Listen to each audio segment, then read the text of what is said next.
سکتے نہیں. یہ اللہ کا شکر ہے, یہ الحمدللہ.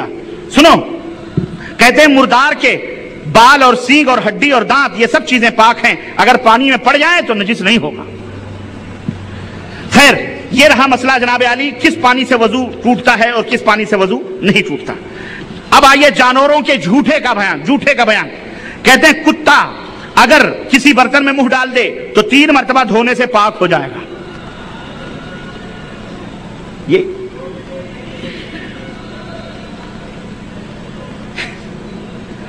اچھا, میں سمجھا جیسے ہمارے یہاں رمضان میں دبلیاں بجا بجا کے سحری جگاتے ہیں لوگ, سحری کا ٹائم تو نہیں ہوگا, چلا رہے ہیں باہر. خیر, تو کتا اگر اللہ کے نبی نے فرمایا کہ اگر کتا برتن میں منہ ڈال دے تو کتنی مرتبہ دھو؟ 7 مرتبہ. اور حضرت اشرف علی صاحب تھانوی فرماتے ہیں 3 دفعہ دھلے پاک ہو جائے گا. خیر, کہتے ہیں موزوں پر مسح کرنے کا بیان. میں نے بتایا بڑے مباحث ہیں, میں مختصر کر کے آپ کو اشارے دے رہا ہوں, چابی دے رہا ہوں تاکہ آپ کو معلوم ہو جائے. اگر کسی نے موزہ پر مسح نہیں کیا لیکن پانی برستے وقت باہر نکلی یا بھیگ گئی, گھاس بھیگی ہوئی گھاس میں چلی جس سے موزہ بھیگ گیا تو اس کا مسح ہو گیا. ہاں خلاص, مسح وسا کرنے کی ضرورت. پانی میں گھاس پر چلو, اگر پیر بھیگ گیا تو مسح ہو گیا. اور سنو, نجاست کے پاک کرنے کا طریقہ, بہشتی زیور حصہ دوم, نجاست کے پاک کرنے کا طریقہ. کہتے ہیں چمگادڑ کا پیشاب اور اس کا پیخانہ پاک ہے. آج کل چمگادڑ کا پیشاب پیخانہ کسی نے دیکھا ہے؟ بہرحال چلو خیر.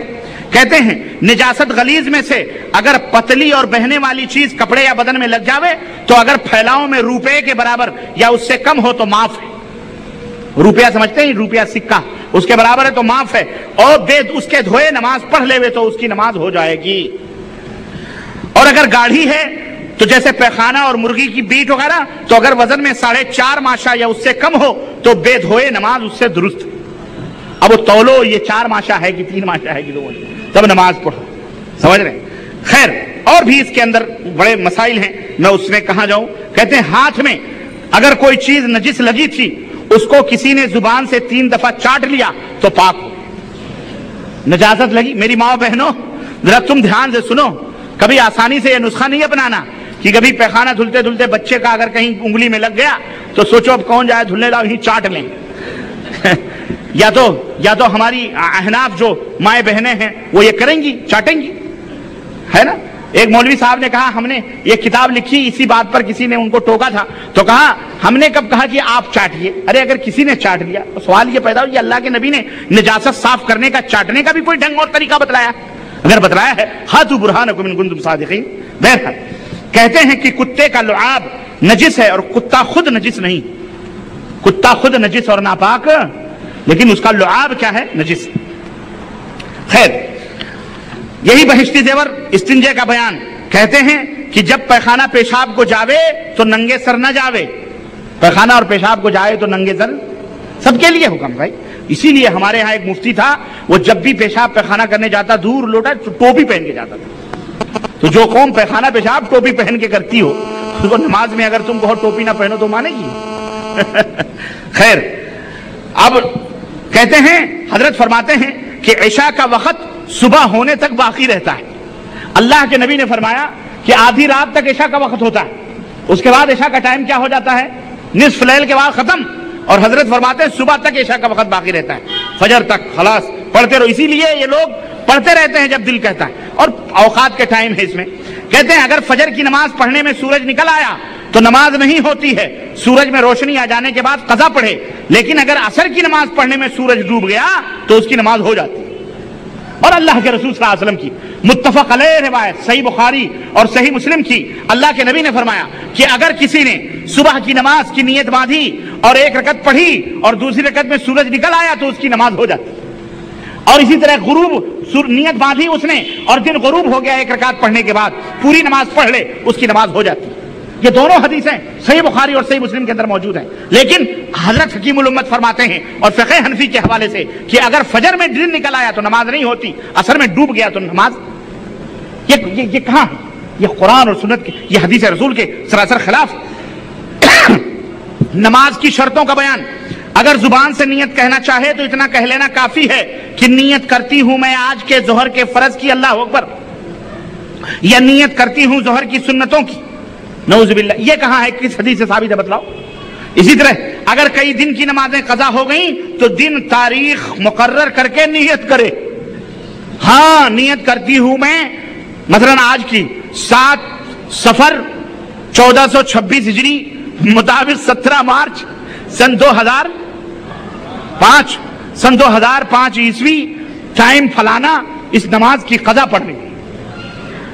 اب وہ قضا ہی کیوں کرے بھائی کہ آپ دن تاریخ. اور سنو اگر کئی دن کی نمازیں قضا ہو گئی ہیں تو دن تاریخ بھی مقرر کر کے نیت کرنی چاہیے. اور اگر کئی مہینے یا کئی سال کی نمازیں قضا، اعوذ باللہ، یہ آپ کیا بتلا رہے ہیں؟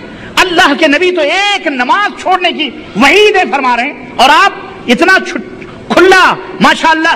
اسی لیے ہمارے ہاں ملکوں کے اندر اللہ عز و جل کی قسم ہے میرے عزیزوں، میرے بھائیوں، ہندوستان، پاکستان، بنگلہ دیش کے رہنے والوں، آج سعودی عرب میں آپ بیٹھ کر کے بچے مسجد کے اندر دیکھتے ہو.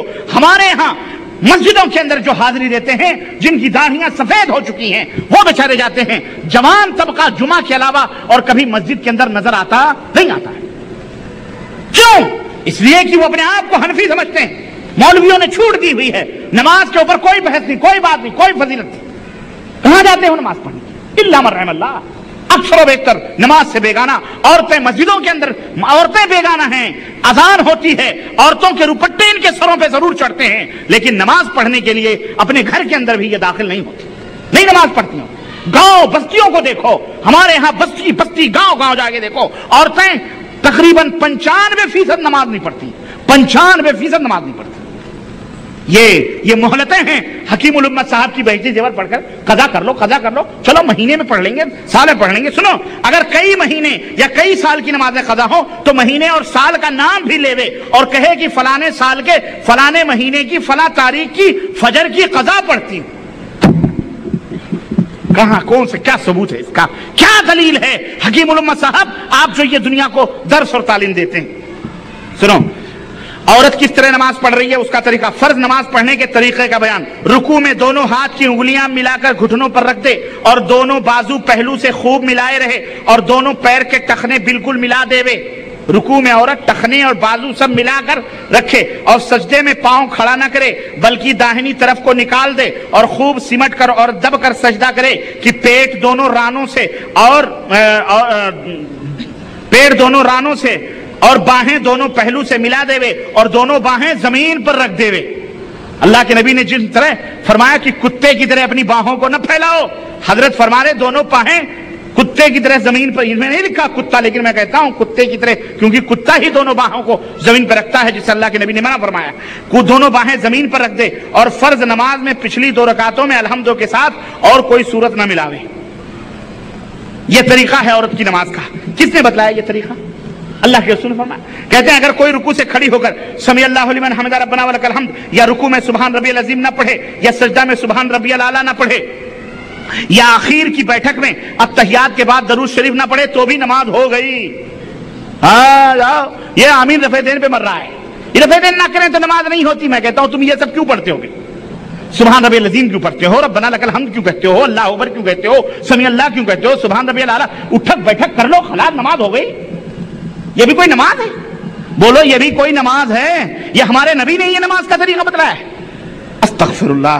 کہتے ہیں اسی طرح اگر درود شریف کے بعد کوئی دعا نہ پڑھی، صرف درود پڑھ کر سلام پھیر دیا، تب بھی نماز درست.